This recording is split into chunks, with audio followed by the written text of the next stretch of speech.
بسم الله الرحمن الرحيم. يا أيها المزمل قم الليل إلا قليلا نصفه أو انقص منه قليلا أو زد عليه ورتل القرآن ترتيلا إنا سنلقي عليك قولا ثقيلا إن ناشئة الليل هي أشد وطئا وأقوم قيلا إن لك في النهار سبحا طويلا واذكر اسم ربك وتبتل إليه تبتيلا رب المشرق والمغرب لا إله إلا هو فاتخذه وكيلا واصبر على ما يقولون واهجرهم هجرا جميلا وذرني والمكذبين أولي النعمة ومهلهم قليلا إن لدينا أنكالا وجحيما وطعاما ذا غصة وعذابا أليما يوم ترجف الأرض والجبال وكانت الجبال كثيبا مهيلا إنا أرسلنا إليكم رسولا شاهدا عليكم كما أرسلنا إلى فرعون رسولا فعصى فرعون الرسول فأخذناه أخذا وبيلا فكيف تتقون إن كفرتم يوما يجعل الولدان شيبا السماء منفطر به كان وعده مفعولا إن هذه تذكرة فمن شاء اتخذ إلى ربه سبيلا إن ربك يعلم أنك تقوم أدنى من ثلثي الليل ونصفه وثلثه وطائفة من الذين معك والله يقدر الليل والنهار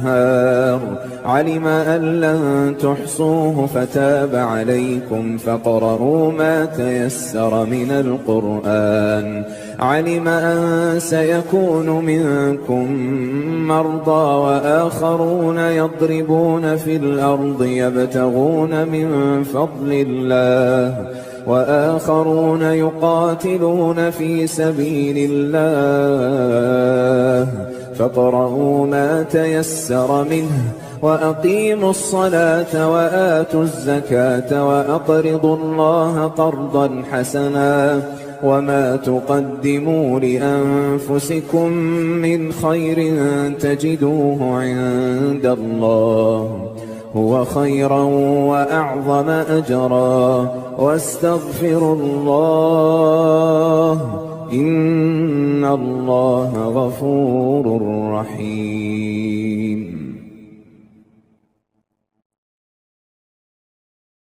بسم الله الرحمن الرحيم. الرحمن علم القرآن خلق الإنسان علمه البيان الشمس والقمر بحسبان والنجم والشجر يسجدان والسماء رفعها ووضع الميزان ألا تطغوا في الميزان وأقيموا الوزن بالقسط ولا تخسروا الميزان والأرض وضعها للأنام فيها فاكهة والنخل ذات الأكمام والحب ذو العصف والريحان فبأي آلاء ربكما تكذبان خلق الإنسان من صلصال كالفخار وخلق الجان من مارج من نار فبأي آلاء ربكما تكذبان رب المشرقين ورب المغربين فبأي آلاء ربكما تكذبان مرج البحرين يلتقيان بينهما برزخ لا يبغيان فبأي آلاء ربكما تكذبان يخرج منهما اللؤلؤ والمرجان فبأي آلاء ربكما تكذبان وله الجوار المنشآت في البحر كالأعلام فبأي آلاء ربكما تكذبان كل من عليها فان ويبقى وجه ربك ذو الجلال والإكرام فبأي آلاء ربكما تكذبان يسأله من في السماوات والأرض كل يوم هو في شأن فبأي آلاء ربكما تكذبان سنفرغ لكم أيها الثقلان فبأي آلاء ربكما تكذبان يا معشر الجن والإنس إن استطعتم أن تنفذوا من أقطار السماوات والأرض فانفذوا لا تنفذون إلا بسلطان فبأي آلاء ربكما تكذبان يرسل عليكما شواظ من نار ونحاس فلا تنتصران فبأي آلاء ربكما تكذبان فإذا انشقت السماء فكانت وردة كالدهان فبأي آلاء ربكما تكذبان فيومئذ لا يسأل عن ذنبه إنس ولا جان فبأي آلاء ربكما تكذبان يعرف المجرمون بسيماهم فيؤخذ بالنواصي والأقدام فبأي آلاء ربكما تكذبان هذه جهنم التي يكذب بها المجرمون يطوفون بينها وبين حميم آن فبأي آلاء ربكما تكذبان ولمن خاف مقام ربه جنتان فبأي آلاء ربكما تكذبان ذواتا أفنان فبأي آلاء ربكما تكذبان فيهما عينان تجريان فبأي آلاء ربكما تكذبان فيهما من كل فاكهة زوجان فبأي آلاء ربكما تكذبان متكئين على فرش بطائنها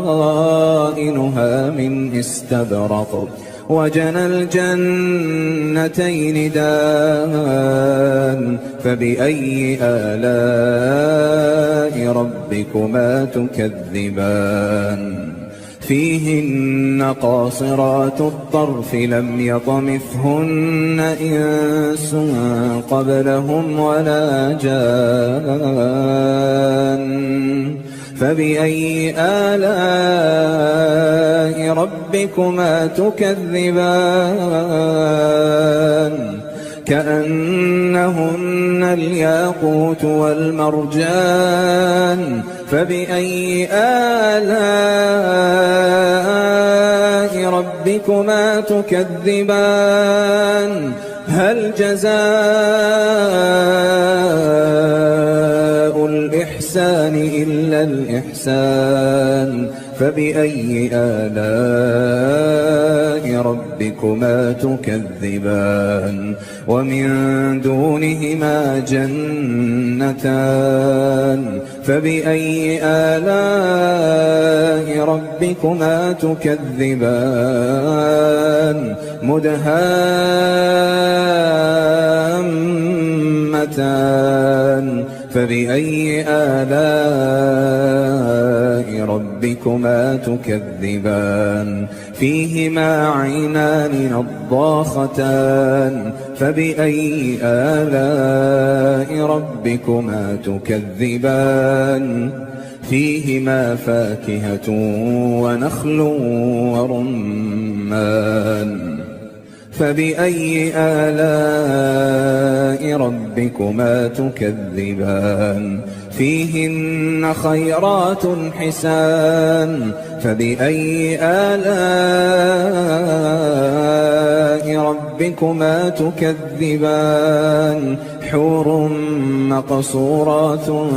في الخيام فبأي آلاء ربكما تكذبان لم يطمثهن إنس قبلهم ولا جان فبأي آلاء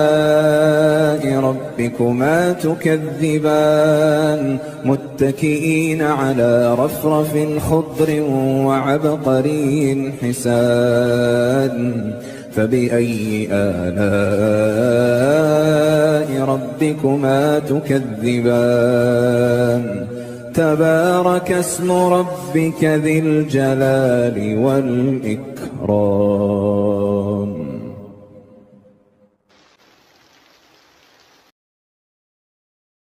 بسم الله الرحمن الرحيم.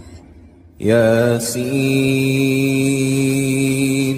والقرآن الحكيم إنك لمن المرسلين على صراط مستقيم تنزيل العزيز الرحيم لتنذر قوما ما أنذر آباؤهم فهم غافلون لقد حق القول على أكثرهم فهم لا يؤمنون إنا جعلنا في أعناقهم أغلالا فهي إلى الأذقان فهم مقمحون وجعلنا من بين أيديهم سدا ومن خلفهم سدا فأغشيناهم فهم لا يبصرون وسواء عليهم أأنذرتهم أم لم تنذرهم لا يؤمنون إنما تنذر من اتبع الذكر وخشي الرحمن بالغيب فبشره بمغفرة وأجر كريم إنا نحن نحيي الموتى ونكتب ما قدموا وآثارهم وكل شيء أحصيناه في إمام مبين واضرب لهم مثلا أصحاب القرية إذ جاءها المرسلون إذ أرسلنا إليهم اثنين فكذبوهما فعززنا بثالث فقالوا إنا إليكم مرسلون قالوا ما أنتم إلا بشر مثلنا وما أنزل الرحمن من شيء إن أنتم إلا تكذبون قالوا ربنا يعلم إنا إليكم لمرسلون وما علينا إلا البلاغ المبين قالوا إنا تطيرنا بكم لئن لم تنتهوا لنرجمنكم وليمسنكم منا عذاب أليم قالوا طائركم معكم أئن ذكرتم بل أنتم قوم مسرفون وجاء من أقصى المدينة رجل يسعى قال يا قوم اتبعوا المرسلين اتبعوا من لا يسألكم أجرا وهم مهتدون وما لي لا أعبد الذي فطرني وإليه ترجعون أأتخذ من دونه آلهة إن يردني الرحمن بضر لا تغن عني شفاعتهم شيئا ولا ينقذون إني إذا لفي ضلال مبين إني آمنت بربكم فاسمعون قيل ادخل الجنة قال يا ليت قومي يعلمون بما غفر لي ربي وجعلني من المكرمين وما أنزلنا على قومه من بعده من جند من السماء وما كنا منزلين إن كانت إلا صيحة واحدة فإذا هم خامدون يا حسرة على العباد ما يأتيهم من رسول إلا كانوا به يستهزئون ألم يروا كم أهلكنا قبلهم من القرون أنهم إليهم لا يرجعون وإن كل لما جميع لدينا محضرون وآية لهم الأرض الميتة أحييناها وأخرجنا منها حبا فمنه يأكلون وجعلنا فيها جنات من نخيل وأعناب وفجرنا فيها من العيون ليأكلوا من ثمره وما عملته أيديهم أفلا يشكرون سبحان الذي خلق الأزواج كلها مما تنبت الأرض ومن أنفسهم ومما لا يعلمون وآية لهم الليل نسلخ منه النهار فإذا هم مظلمون والشمس تجري لمستقر لها ذلك تقدير العزيز العليم والقمر قدرناه منازل حتى عاد كالعرجون القديم لا الشمس ينبغي لها أن تدرك القمر ولا الليل سابق النهار وكل في فلك يسبحون وآية لهم أنا حملنا ذريتهم في الفلك المشحون وخلقنا لهم من مثله ما يركبون وإن نشأ نغرقهم فلا صريخ لهم ولا هم ينقذون إلا رحمة منا ومتاعا إلى حين وإذا قيل لهم اتقوا ما بين أيديكم وما خلفكم لعلكم ترحمون وما تأتيهم من آية من آيات ربهم إلا كانوا عنها معرضين وإذا قيل لهم أنفقوا مما رزقكم الله قال الذين كفروا للذين آمنوا أنطعم من لو يشاء الله أطعمه إن أنتم إلا في ضلال مبين ويقولون متى هذا الوعد إن كنتم صادقين ما ينظرون إلا صيحة واحدة تأخذهم وهم يخصمون فلا يستطيعون توصية ولا إلى أهلهم يرجعون ونفخ في الصور فإذا هم من الأجداث إلى ربهم ينسلون قالوا يا ويلنا من بعثنا من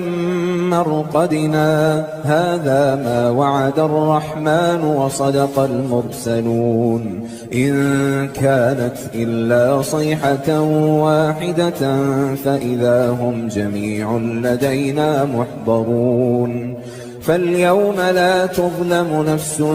شيئا ولا تجزون إلا ما كنتم تعملون إن أصحاب الجنة اليوم في شغل فاكهون هم وأزواجهم في ظلال على الأرائك متكئون لهم فيها فاكهة ولهم ما يدعون سلام قولا من رب رحيم وامتازوا اليوم أيها المجرمون ألم أعهد إليكم يا بني آدم ألا تعبدوا الشيطان إنه لكم عدو مبين وأن اعبدوني هذا صراط مستقيم ولقد أضل منكم جبلا كثيرا أفلم تكونوا تعقلون هذه جهنم التي كنتم توعدون اصلوها اليوم بما كنتم تكفرون اليوم نختم على أفواههم وتكلمنا أيديهم وتشهد أرجلهم بما كانوا يكسبون ولو نشاء لطمسنا على أعينهم فاستبقوا الصراط فأنى يبصرون ولو نشاء لمسخناهم على مكانتهم فما استطاعوا مضيا ولا يرجعون ومن نعمره ننكسه في الخلق أفلا يعقلون وما علمناه الشعر وما ينبغي له إن هو إلا ذكر وقرآن مبين لينذر من كان حيا ويحق القول على الكافرين أولم يروا أنا خلقنا لهم مما عملت أيدينا أنعاما فهم لها مالكون